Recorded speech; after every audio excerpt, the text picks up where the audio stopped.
नमस्कार। इस साल 25 जुलाई को कावड़ यात्रा शुरू हो रही है। कावड़ यात्रा हर साल श्रावण के महीने में शुरू होती है और देश भर से जगह जगह से श्रद्धालु जो शिव भक्त हैं वो हरिद्वार जाके वहाँ से गंगा जल लाकर अपने अपने गांव में अपने अपने इलाकों में जलाभिषेक करते हैं। शिवलिंग को जलाभिषेक किया जाता है। तो ज़्यादातर जो है हरियाणा, दिल्ली, पंजाब, उत्तर प्रदेश, राजस्थान यहाँ के श्रद्धालु हरिद्वार की तरफ जाकर और वापस आते हैं अपने अपने घरों की ओर, अपने अपने गाँव की ओर। तो कोविड का समय है। पिछले साल जब पहली लहर थी कोविड की तो उसके चलते कावड़ यात्रा को रोक दिया गया था। इस साल कावड़ यात्रा को इजाज़त मिली है। तो इजाज़त दी है उत्तर प्रदेश और हरियाणा सरकार ने पहले ही दे दी थी इजाज़त इन लोगों को, लेकिन उत्तराखंड सरकार जो थी वो थोड़ी सी अभी कावड़ यात्रा को लेकर के मना कर रही थी कि इसको हमें इजाज़त नहीं देनी चाहिए क्योंकि कोविड अभी लगातार चल रहा है। लेकिन उत्तर प्रदेश और हरियाणा सरकार के बात करने पर और योगी आदित्यनाथ ने जब वहाँ बात की वहाँ के मुख्यमंत्री से, उत्तराखंड के मुख्यमंत्री से, तो उन्होंने भी वहाँ पर बैठकें की और इस पर फिर काफ़ी विचार विमर्श किया और उन्होंने भी कहा कि ठीक है, उत्तराखंड सरकार भी तैयार है कावड़ यात्रा के लिए और कावड़ यात्रियों को वो उत्तराखंड में प्रवेश देगी, यानी कि हरिद्वार में उनका प्रवेश हो पाएगा। तो अब इंतज़ार है केंद्र सरकार इसके लिए किस तरह की गाइडलाइंस जारी करेगा और कावड़ यात्रा उसके बाद शुरू होगी। आज ही उत्तर प्रदेश के मुख्यमंत्री योगी आदित्यनाथ ने एक मीटिंग की है अपने पूरे राज्य के डीएम्स के साथ और उन्होंने कहा है कि कावड़ यात्रा में कोविड प्रोटोकॉल्स का पूरा पालन होना चाहिए, जगह जगह हेल्थ शिविर लगने चाहिए और उन्होंने कहा कि किस तरह से कोविड प्रोटोकॉल होंगे इसके बारे में भी जो है वो बताएंगे। तो कुल मिलाकर ये है कि कावड़ यात्रा को अब इजाज़त मिल गई है और भक्तजन जो हैं वो अब कावड़ यात्रा के लिए निकलेंगे। 25 जुलाई से ये कावड़ यात्रा शुरू होगी।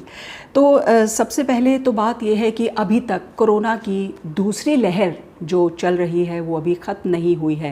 अप्रैल और मई का महीना इसका पीक का था। हम सब ने देखा किस तरह से ऑक्सीजन को लेके हाहाकार मचा, कितने लोगों की जानें गई इसमें, जगह जगह हर राज्य में यही स्थिति थी।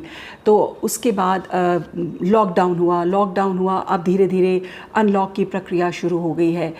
अनलॉक की प्रक्रिया शुरू हुई है लेकिन बावजूद उसके राज्य सरकारें बहुत ध्यान रख रही हैं कि जहां कहीं भी सोशल डिस्टेंसिंग का पालन नहीं हो पा रहा, जहां कहीं भी बहुत ज़्यादा भीड़ इकट्ठा हो रही है, वो फिर से वहां पर उन बाज़ार को बंद कर रहे हैं। जैसे दिल्ली सरकार ने दिल्ली के कुछ बाज़ार को 2 दिन 3 दिन के लिए बंद रखने की घोषणा की।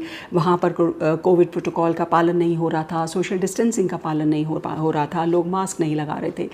इसी तरह से अभी तक उत्तर प्रदेश सरकार ने शनिवार और रविवार को लॉकडाउन नहीं खोला है। शनिवार और रविवार को अभी भी पूरे उत्तर प्रदेश में लॉकडाउन लगा रहता है। सिर्फ एसेंशियल्स को ही इजाज़त मिली हुई है।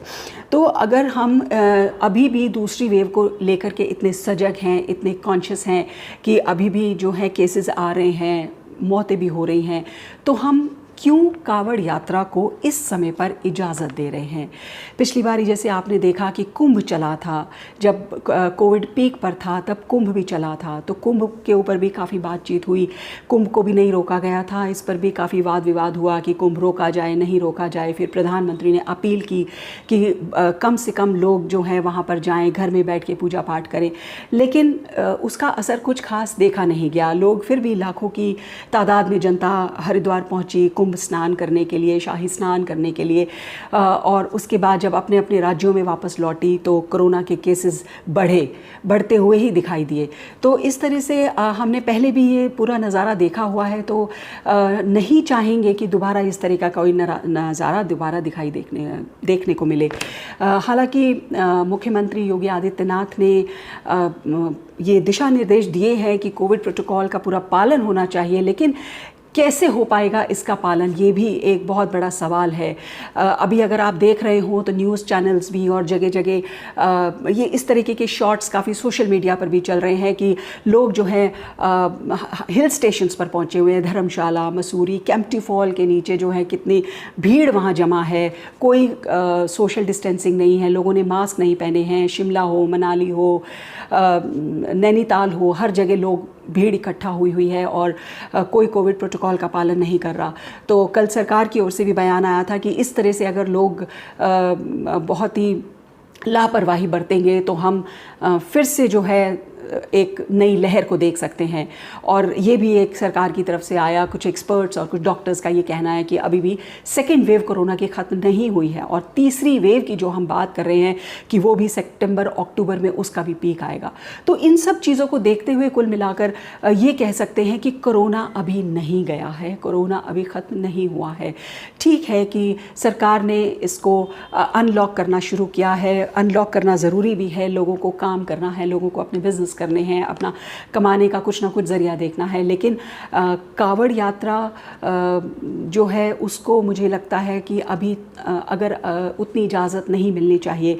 सरकार ने कहा कि हम शिविर लगाएंगे, हम हेल्थ शिविर लगाने चाहिए, लेकिन कैसे पता चलेगा कि कोई कावड़ यात्री अगर उसको नॉर्मल खांसी ज़ुकाम हुआ है या उसको कोविड हुआ है, ये कैसे पता चलेगा? किस तरह से वहाँ पर टेस्टिंग किट्स पहुँचेंगी, टेस्ट कैसे होंगे शिविर में? और राह चलते लोगों के अगर उनकी तबीयत ख़राब होती है तो कौन उनको देखेगा, क्योंकि डॉक्टर तो उनके साथ नहीं चल सकते, वो शिविर में पहुंचेंगे तभी उनको डॉक्टर मिल पाएंगे। तो ये बहुत सारे सवाल हैं जो कावड़ यात्रियों के लिए भी हैं, उनको भी अपनी सेहत का, अपनी हेल्थ का ध्यान रखना होगा। और सरकार और प्रशासन के लिए ये बहुत बड़ी चुनौती होगी उनको कावड़ यात्रियों को कोविड प्रोटोकॉल का पालन करवाना। ये सरकार और प्रशासन के लिए बहुत बड़ी चुनौती होगी। टेस्टिंग की अगर हम बात करें तो उनका टेस्ट कैसे होगा? मान लीजिए किसी की तबीयत ख़राब हो गई है तो उसका टेस्ट कैसे होगा, उसकी रिपोर्ट कितनी जल्दी से जल्दी आ जाएगी ताकि और जो कावड़ यात्री हैं उनको जो है उनको असर ना पहुँचे। तो बहुत सारे सवाल हैं इसको लेकर के और बहुत सारे चैलेंजेस भी हैं जिसको सरकार को देखना होगा। बहुत मुश्किल समय अभी देखा है पिछले 2-3 महीने, तो ये मुश्किल समय को हम ना दोबारा आने दें। हम सबकी यही कोशिश होनी चाहिए। और कावड़ यात्रा अगर आप कर भी रहे हैं तो पूरा कोविड प्रोटोकॉल का पालन करें, अपना ख्याल रखें, बाकियों का भी ख्याल रखें। ये हम सब के लिए बहुत ज़रूरी है। धन्यवाद।